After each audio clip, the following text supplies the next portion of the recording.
Everyone, welcome back to my channel Harna spoken English. ఈరోజు వీడియోలో మనం Telugu to English grammatical meanings ఎగ్జాంపుల్స్తో సహా ఈజీగా ఇంగ్లీష్లో మాట్లాడడం నేర్చుకుందాం. సో వీడియో ఎక్కడ స్కిప్ చేయకుండా ఎండ్ వరకు చూడడానికి ట్రై చేయండి. ముందుగా ప్రీవియస్ వీడియోలో నేను మిమ్మల్ని అడిగిన క్వశ్చన్స్కి ఆన్సర్స్ చూద్దాం. నెంబర్ 1, గంటలు గడిచిపోయాయి కానీ వాళ్ళు పని మొదలు పెట్టలేదు.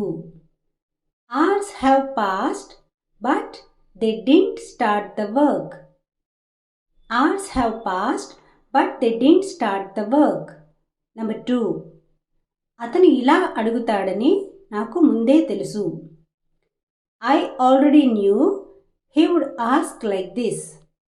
I already knew he would ask like this. ఈ వీడియోలో మీకు ఉండబోయే క్వశ్చన్స్. నెంబర్ 1, నువ్వు ఏం నేర్చుకోకూడదో అదే నేర్చుకుంటావు. నెంబర్ 2, నేను ఎప్పటికీ ఇంగ్లీష్లో మాట్లాడననుకున్నాను. సో వీటిని ఇంగ్లీష్లో ఎలా చెప్పాలో కమెంట్ సెక్షన్లో తెలియచేయండి. ఒకవేళ ఆన్సర్స్ కనుక తెలుసుకోవాలనుకుంటే ఈ వీడియో కనుక ఫాలో అయినట్లయితే మీరే వీటిని ఈజీగా ఇంగ్లీష్లో మాట్లాడచ్చు. Now let's get into the class. ముందుగా కొన్ని డైలీ యూజ్ సెంటెన్సెస్ చూద్దాం. నువ్వు ఎప్పటికీ నాతో మాట్లాడవనుకున్నాను. I thought you would never talk to me. So ఈ సెంటెన్స్లో మధ్యలో వచ్చే సబ్జెక్టు మరియు వర్బ్ మాత్రమే చేంజ్ అవుతాయి. సో మీరు కూడా నాతో పాటు ఫ్రేమ్ చేయడానికి ట్రై చేయండి. వాళ్ళు ఎప్పటికీ రారనుకున్నాను.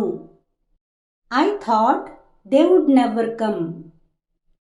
అతను నన్ను ఎప్పటికీ అర్థం చేసుకోడనుకున్నాను. I thought he would never understand me. ఆమె ఎప్పటికీ మారదనుకున్నాను. I thought she would never change. ఇప్పుడు మీ క్వశ్చన్ ఆల్రెడీ అడిగిందే, నేను ఎప్పటికీ ఇంగ్లీష్లో మాట్లాడననుకున్నాను. సో ఇప్పుడు గ్రామటికల్ మీనింగ్ చూద్దాం. సపోజ్ టు అంటే దీని అర్థం ఏదైనా ఒక పని చెయ్యాల్సి ఉంది లేదా జరగాల్సి ఉంది లేదా ఒక పని జరగాలని ఆశించినప్పుడు లేదా బాధ్యతను తెలియచేస్తుంది. ప్రాక్టీస్ కోసం కొన్ని ఎగ్జాంపుల్ సెంటెన్సెస్ చూద్దాం. మేము నిన్న సినిమాకి వెళ్ళాల్సింది కానీ వెళ్ళలేకపోయాము. We were supposed to go to movie yesterday but couldn't go. We were supposed to go to movie yesterday but couldn't go. మీరు రేపటికల్లా ఇక్కడ ఉండాలి. You are supposed to be here by tomorrow. You are supposed to be here by tomorrow. మీరు car ఇక్కడ park చేయడానికి అనుమతి లేదు అంటే పార్క్ చేయకూడదు అని. You are not supposed to park your car here. You are not supposed to park your car here. మరికొన్ని జనరల్గా మాట్లాడే మాటలు చూద్దాం. నువ్వు ఏం చెప్పాలో అది చెప్పవు. You don't say what you are supposed to say. You don't say what you are supposed to say. ఇక్కడ సపోజ్ ప్లేస్లో షుడ్ కూడా అప్లై చేసుకోవచ్చు. మీరు ఏం చేయాలో అది చేయరు.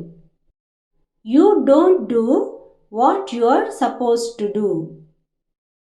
మీరు ఏం నేర్చుకోవాలో అది నేర్చుకోరు. You don't learn what you are supposed to learn. ఇప్పుడు సపోజ్ టు నెగిటివ్ యూసేజ్ చూద్దాం. అంటే నాట్ సపోజ్డ్ టు అంటే ఏదైనా చేయడానికి వీలు లేదు లేదా చేయకూడదు అని చెప్పేటప్పుడు మాట్లాడదాం.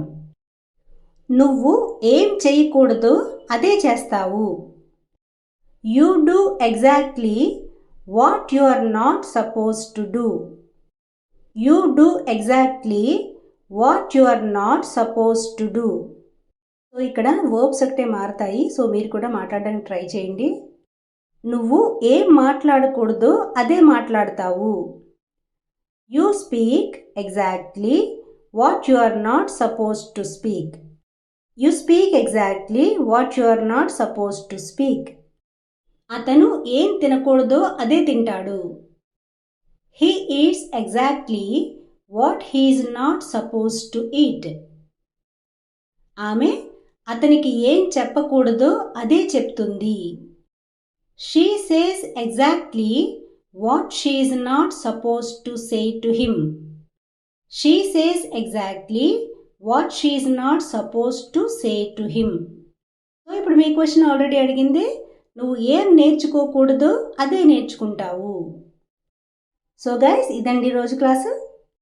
నా వీడియో కనుక మీకు నచ్చినట్లయితే, మీకు ఇంగ్లీష్ నేర్చుకోవడానికి హెల్ప్ అవుతుంది అనుకుంటే తప్పకుండా లైక్ చేసి, కావాల్సిన వాళ్ళకి షేర్ చేసి, సబ్స్క్రైబ్ చేసుకుని పక్కనే ఉన్న బెల్ ఐకాన్ ప్రెస్ చేయండి. మా నోటిఫికేషన్స్ మీకు ఎప్పటికప్పుడు చేరుతాయి. Thanks for watching. See you in next video.